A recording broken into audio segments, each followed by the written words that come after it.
Some of the smartest people in the world started as skeptics. Some were atheists, some were scientists, some belonged to other religions. Many expected the evidence to lead them away from God.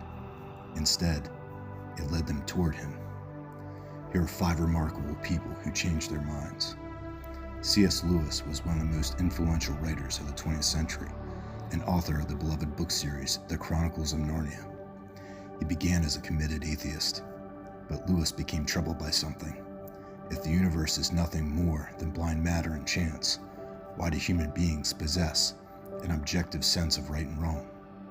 Lewis concluded that moral laws point beyond nature itself, and if there is a moral law, there must be a moral lawgiver. The atheist became one of Christianity's greatest defenders. Francis Collins led the effort to map the human genome. As a young scientist, he was skeptical of faith. Then he encountered a question he couldn't ignore. Why does humanity possess a universal longing for morality, meaning, and purpose? The deeper Collins studied life, the more he saw astonishing layers of information encoded in DNA.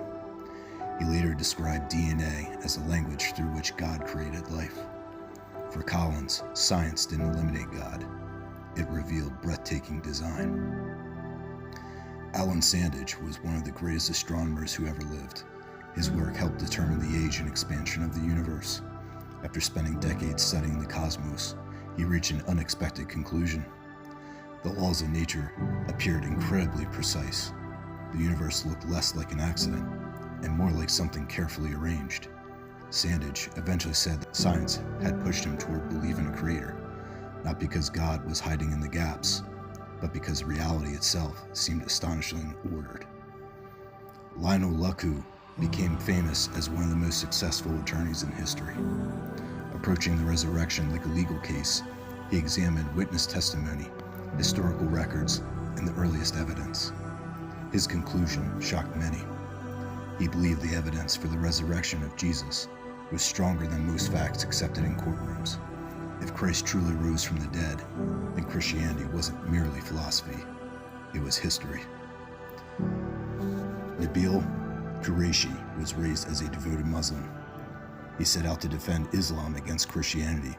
Instead, years of investigating history forced him to confront difficult questions. Questions about the crucifixion, questions about the resurrection, questions about the reliability of the earliest sources. The more he investigated, the more convinced he became that Jesus was exactly who he claimed to be. Qureshi eventually became one of Christianity's most powerful voices. 5 different men, 5 different backgrounds, different paths, the same destination. They followed the evidence wherever it led, and each became convinced that behind the universe, behind life, behind morality, and behind history itself stands a creator.